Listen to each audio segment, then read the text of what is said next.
Hi guys, and welcome to Escape with Watch Reviews. My name is Steve, and today we're going to be looking at the Seestern S434 version 2. I purchased this watch with earnings from this channel, so huge thank you goes out to each and every one of you guys. This review wouldn't be possible without you guys, and I know a lot of people have been curious about this model, so I'm happy to be able to show it off to you guys.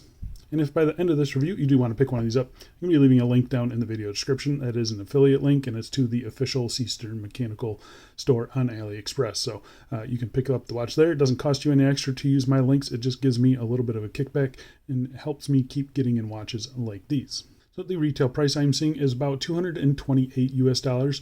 You can get this with and without a bracelet to save yourself some cash. I know the gold colorway increases the price a little bit, but because it's not on a bracelet, it's a little bit cheaper. So yeah, just go in there knowing that, look at all the options you have, and yeah, pick the one you like. The watch comes in 5 different colorways that you can see on screen now. There are some two-tone options, and then obviously the rose gold option as well. The watch case is made of 316L stainless steel, has a sapphire crystal with anti-reflective coating, a screw-down crown, screw-down caseback, BGW9 lume on the dial and the hands, and the watch is powered by the Seiko NH35 automatic movement. So this line, this design of Seestern watches is very confusing. I've reviewed, this will be the third time I've reviewed this style of watch on this channel. First off, a couple years ago, they released the S434, calling that the version 1. They did a quick revision on that one. They named it version 2, and it just had a different crown on it. And then they updated that entire watch with the S435, which had the high beat Seagull ST2130 movement. It had a thinner case, had a top hat style of crystal. They discontinued that S435 model and then released this one, which is the latest release, the S434 version 2. Again, I don't know. But this one combines those two previous versions. So we get the Seiko NH35 in the back. We do have a slimmer case than the early generation S434.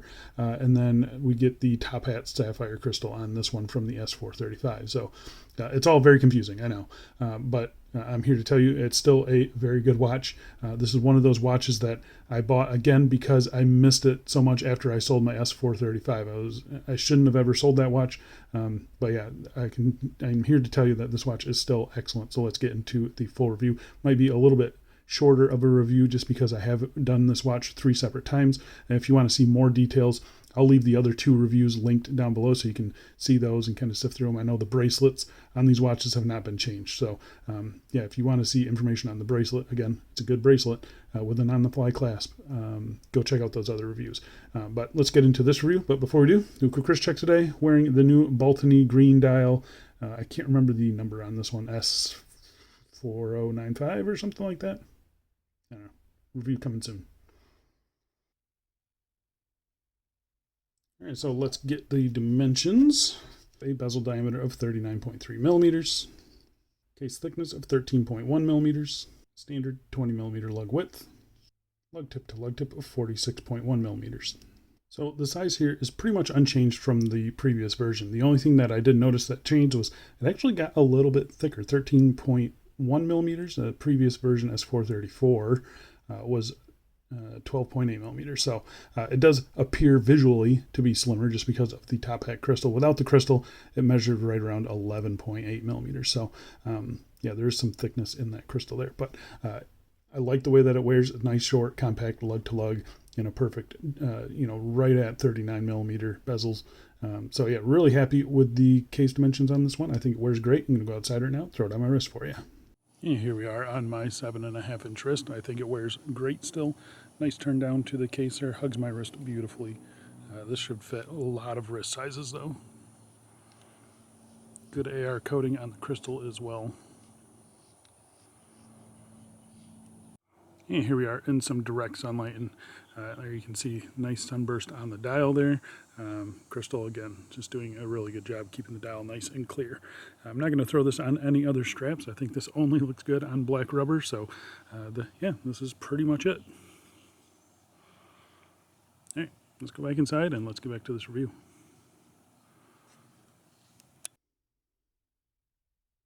All right, let's talk about the case finishing. It is unchanged from before, and it is just as good as it was before. So we have a circular brushing on the tops of the lugs there, as you can see. We have a horizontal brushing on the case sides, signed screw-down crown with the Sugas or Seestern S, and then we have a nice high-polished chamfer that separates those two surfaces. Really nice, high-quality polishing with nice, sharp transitions there. So yeah, I got no issues with the case finishing on it. The bottom edge here has been rounded off nicely, so that's not sharp.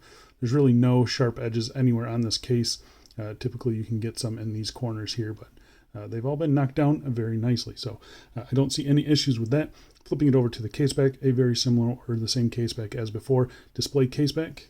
It is just a mineral case back, but showing off the NH35 there. Screw down case back, as you see here, rounded nicely. Fully brushed, got a little bit of a spec sheet around the outside there, and then simple notches for a tool to get into. So really no issues with the case on this watch. Again, not too much has changed. I'm going to pop up a comparison between the other ones. So here is the S434 version 2, and then below you can see the 435 and the previous S434. So yeah, the case profile on this watch is very nice and slim. It looks great. The bezel on the watch previously was a high point for it. And again, here, it's a very, very good bezel. We have a ceramic bezel insert, fully lumed. You can see all the markings there, engraved nicely. I don't see any paint spill over or anything like that. The alignment is spot on. The grip on the bezel is excellent. You can see here, nice coin edge bezel. Yeah, I mean, the grip is just pretty much perfect.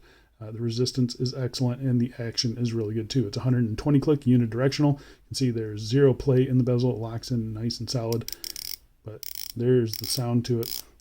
Yeah, it's just a nice high quality feeling, high quality sounding bezel. Can't get a whole lot better than that. It was great before, still great. Right, so talking about the crystal, it is a sapphire crystal, and I did test it with my diamond selector, and it did test positive. You can see here it is that box style crystal from the S435, so sits up above the bezel a little bit there. Has some nice distortion on the edges. Looks really, really good. Has some bluish tint AR coating. It's really not that noticeable except right on the edges of the crystal. Like when you get it here, you don't really notice the blue much at all. So yeah, I think the crystal is really, really good. I've got no issues with the crystal. I think it looks beautiful. There you can see the rehaut depth on this watch. Kind of changes depending on how you're looking at it, but you can see it's pretty darn slim for an NH35, and that's because of that top hat crystal. So yeah, they did a good job on this one. It's kind of a nice balance between the previous two versions. All right, so let's talk about the dial on the watch. So the dial on all three watches are a sunburst dial. The two-tone watches come with this gold accent. Obviously, the rose gold comes with this gold accent. But they are very nice dials. Again, sunburst dials, very subtle, and they aren't a glossy dial, so it's a matte dial with a sunburst effect to it. So it does have kind of this hazy look to the dial itself. It's interesting, but I think it looks really good. You have applied indices at all the hour markers. You got the numbers there at the even markers. They did, I believe, fix this 12. So previously the 1 in the 12 seemed to be a little bit tall, I believe it was. And they seem to have fixed that. Getting up real close, you can see here, they look pretty darn good to me and straight. Yeah, everything seems to be done nice and straight and centered nicely, and the text on the dial is not smudged or anything like that, even under macro. We have a date window here at the 3 o'clock position. Everything looks fine there. It looks centered nicely. We do have lots of lume on the dial as well. We'll get to that here in just a second. Handset seems to be unchanged from before as well. Nice and big, good length. Lollipop there on the second hand, sweeping around nicely. I don't see any fingerprints on the dial, on the hands, no fluff under the dial. So yeah, quality control seems to be spot on as well. Really happy with that. Getting to the lume, it is BGW9, but during the day it has kind of a faux patina type look, like a creamy color. It's definitely not pure white. Maybe that's just because of this dial color, and I'm guessing that's what it is. I think on the non two-tone dials it's going to be pure white, but here it does have just a little bit of a creamy tone to it. But either way, it is good lume. I'm going to pop it up against a couple other watches in the collection, and it definitely holds its own. It's really good lume, nice and solid. Yeah, I just don't have a whole lot to complain about. I was able to read it in the middle of the night without an issue. Yeah, good lume on the watch. Pretty happy with that. I don't think they've changed that at all. So getting to the movement, it's the Seiko NH35 this time. So 21,600 beats per hour, has a bidirectional winding rotor, 40 hours of power reserve, hacking, and hand winding. It does everything you need it to do. I think they went back to this movement just because when they started making this, it was a more affordable option. I know the price of the NH35 has gone up recently, but yeah, I think the NH35 is just known to be a reliable workhorse movement. And if they can get it in a case that looks this good, this slim, with a rehout that looks that slim, I see no reason to continue with the higher beat movement. This one actually looks pretty darn good. Yeah, very happy with the looks of this one. I know the S435 was a little bit slimmer in the case and the rehout, but it's really not that big of a difference. But yeah, I do think these movements are great. They're easy to replace, easy to find parts for, etc. So yeah, really happy with them. This one here running absolutely perfect, as you can see here.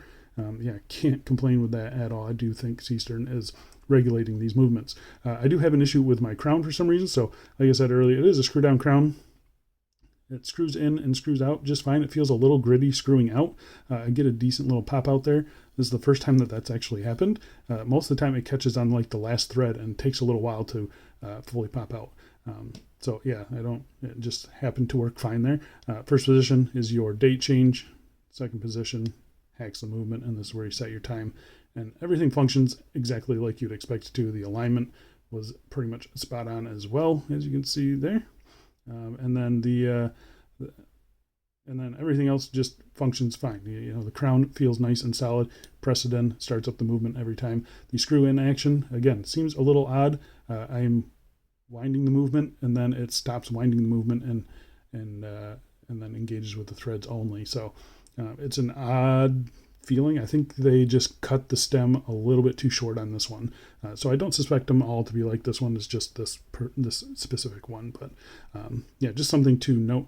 I've gotten used to it, and it hasn't really been an issue for me. But yeah, just wanted you guys to be aware. All right, so let's talk about the bracelet and the strap. Obviously, I only have the strap version here. The bracelet, it's a 3-link, solid end links. I believe it had quick release. I'm not quite sure. And it has an on-the-fly clasp. It was a really good bracelet back then. I don't think it's changed at all. So go back and watch those other reviews for the bracelet, my impressions of the bracelet. From what I remember, it was really a good bracelet. So the strap on it, it's an FKM rubber, really cool texture on it. I like the texture. Quick release spring bars, 20 millimeters, tapering down to 16 millimeter or 18 millimeters at the clasp. I don't like this clasp. I don't remember this clasp on the previous strap that I had, so maybe they changed it. But when you buckle this down, you can see the strap, it just kind of sits up and does catch on things. I complained about this recently in a different review, and yeah, I'm going to complain about it here. It's a signed buckle, and it's nice that it's matched to the case, but yeah, it's just not my favorite one. So if this was mine, I'd be looking to swap that out. But I do like the strap. I think lengthwise it does seem a little bit long, but otherwise it is a very nice strap, super comfortable right out of the box, and I think it looks really, really good. So there you go, guys. That is the S434 version 2. I guess the 2025 version. Really nice watch still. Excellent bezel, really nice crystal, good lume, solid movement, really nice case design. Case finishing is good. The strap and the bracelets are going to be good.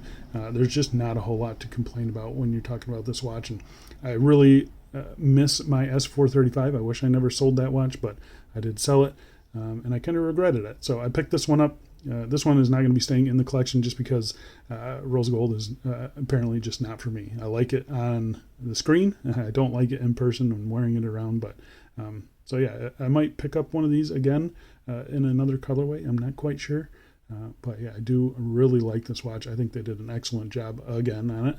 And it's one of those watches where it's one of those top 5 watches from AliExpress for me, and it still remains that way. So yeah, really happy with this watch.